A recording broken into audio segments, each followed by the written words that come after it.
မိတ်ဆွေမင်းတို့ရဲ့ဘဝမှာအရာရာအဆင်ပြေနေတယ်လို့ရှိပေမဲ့ဂျင်းထဲမှာတခုခုလွန်နေသေးတယ်ဆိုတဲ့ခံစားချက်မျိုးခံစားဖူးပါသလားဒါမှမဟုတ်လက်ရှိပိုင်ဆိုင်ထားတဲ့အရာတွေအများကြီးကိုမီလီယိုပြီးမရနိုင်သေးတဲ့အရာတစ်ခုနောက်ကိုလက်ရင်စိတ်ပင်မဆင်းရဲပူးပါလားဒါဆိုရင်တော့မိတ်ဆွေဟာ69ရာခိုင်နှုန်းရဲ့အဖွဲ့ဝင်တစ်ယောက်ဖြစ်နေပါပြီ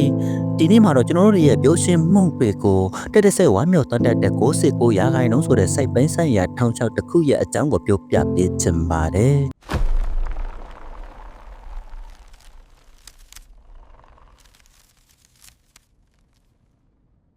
ကိုရှိတုန်းကတိုင်းပြည်တပြည်မှာအလွန်တရာချမ်းသာကြွယ်ဝတဲ့ဘုရင်ကြီးတစ်ပါးရှိခဲ့ပါတယ်။ဒီဘုရင်ကြီးကမရှိတာဘာမှမရှိပါဘူး။ရှင်ဝေဒနာတွေပုံမြောင်ရှိတယ်။အာနာပါဝါတွေရှိတယ်။အခြေအရန်တွေဝမ်းရံနေတယ်။ဈာကောင်းတောက်ဖွေတွေအပြည့်ပါပဲ။ဒါပေမဲ့ထူးဆန်းတာကဒီဘုရင်ကြီးဟာဘယ်တော့မှစိတ်ချမ်းသာတယ်လို့ကိုမခံစားရပါဘူး။ညာဘက်ဆိုရင်နှုတ်ညံ့တဲ့မှုရပေါ်မှာအိတ်ဆက်ရပေမဲ့အဲ့မပြိုနိုင်လောက်အောင်စိတ်တွေရှောက်ထွေးကူပန်းနေတတ်ပါတယ်။သူ့မျက်နှာမှာအပြုံးဆိုတာမရှိသလောက်ရှားပါပါတယ်။ဒီနေ့မှာတော့ဘုရင်ကြီးဟာ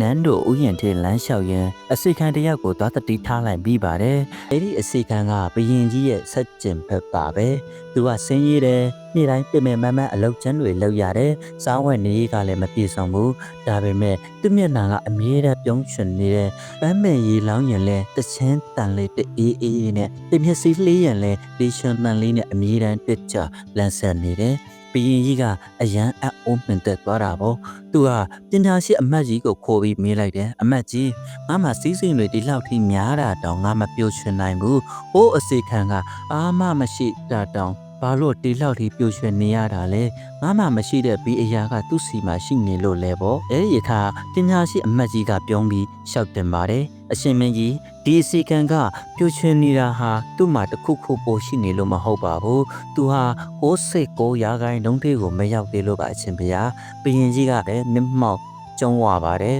69ရာခိုင်နှုန်းဆိုတာဘာကြီးလဲပေါ့ပညာရှိကစပြောတယ်အချင်းမင်းကြီးသိချင်ရစမ်းသက်ကြည့်လို့ရပါတယ်ရွှေတင်းကားပြား69ပြားကိုတိတိကျကျထိထားတဲ့အိုက်ကိုဒီညသူ့အင်ရှင်မှာအားချထားခိုင်းလိုက်ပါပေါ့ဘုရင်ကြီးကလည်းသူသိချင်ဆိုင်ပြင်းပြတာနဲ့ရွှေတင်းကားပြား69ပြားပါတဲ့တားရီအိုက်ကိုအစီခံရဲ့အေးအင်ရှင်မှာတိုက်လေးသွားထားခိုင်းလိုက်ပါတယ်ညနေဆောင်တော့အစီခံအိမ်ပြန်ရောက်တဲ့အခါတကားဝါမှာဒူးဆန်းတဲ့အိတ်ကိုတွေ့သွားပါတယ်သူကဘေးပတ်ဝန်းကျင်ကိုကြည့်လိုက်တယ်ဘယ်သူမှမရှိဘူးအဲ့ကိုမှကြည့်လိုက်တော့လေးလံနေတာပဲသူအဲ့တူအင်းလေးကိုယူသွားပြီးဖွင့်ကြည့်လိုက်တဲ့အခါဟာဖယား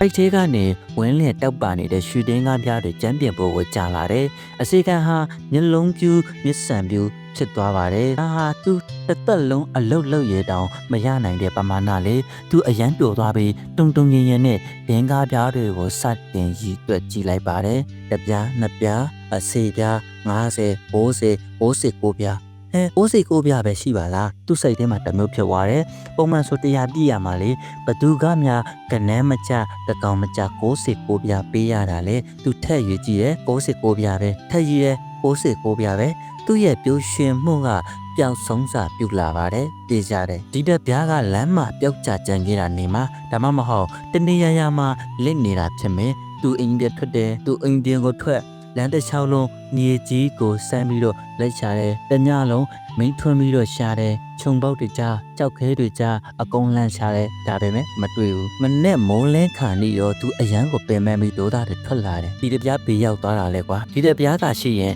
တရားပြည့်ပြီငါတထေးဖြစ်ပြီတရားပြည့်မှပြည့်စုံမှာသူ့ရဲ့တွေးကိုပုံတွေပြောင်းလဲသွားတယ်ခြေတွေကဖျား69ပြားကိုရထားတာဝမ်းမတာနိုင်လို့ပဲပျောက်ဆုံးနေတဲ့တပြားကိုပဲနှစ်မျိုးတတ်တာဖြစ်ပြီးစစ်ညက်နေတော့တယ်နောက်ဆုံးတော့သူဆုံးဖြတ်ချက်တစ်ခုချလိုက်တယ်ဒီပြောင်းနေတဲ့တပြားကိုငါလောက်အားနဲ့ရှာပြီးတိတ်ရာခိုင်နှုန်းပြည့်အောင်မဖြစ်မနေဖြစ်မယ်ပေါ့အဲ့ဒီနေရာစပြီးပြိုချန်တတ်တဲ့အစီခံဟာလုံးဝပြောင်းလဲသွားပါတော့တယ်အရင်လိုတခြင်းမစိုးတော့ဘူးအလောက်လို့ရင်မျက်နှာကြီးတည်ထားတယ်အလောက်ကိုဖိလုပ်တယ်ပိတ်ဆန်ရဖို့အရေးဘာမဆိုလုပ်တယ်အရင်ကအေးစေးတဲ့သူကအခုတော့လိုပါတွေတက်လာတယ်ပင်မန်းတော့ဒေါသတွေကြီးလာတယ်အိမ်ပြန်ရောက်ရသားသမီးတွေကိုအိုဟက်တယ်မိမကိုရန်ချတယ်ဘသူကမဆိုသူ့ပိတ်ဆန်လာကိုမဲ့သူလို့တန်တရားဝင်လာတယ်သူ့စိတ်ထဲမှာရွှေတင်းကားပြ69ပြားကိုပန်းဆိုင်ထားတယ်ဆိုတဲ့ ကျေးပဲလိုနေတဲ့တပြားကိုပဲအာယုံစိုက်ပြီးပူလောင်နေရတော့တာပေါ့ဘရင်ကြီးကအစေခံရဲ့ပြောင်းလဲသွားပုံကိုကြည့်ပြီးအံ့ဩတကြီးနဲ့ဖြစ်နေတော့တယ်အဲ့ဒီတော့မှပညာရှိအမတ်ကြီးကရှောက်တယ်နဲ့မှန်လားပါဘရင်မြင့်မြတ်အခုဆိုလို့ရှိရင်ဒီအစေခံဟာ69ရာခိုင်နှုန်းရဲ့အဖွင့်ဝင်တရားဝင်ဖြစ်သွားပါပြီဟုတ်ကဲ့ကျွန်တော်တို့ဒီပုံပြင်လေးရနေရတဲ့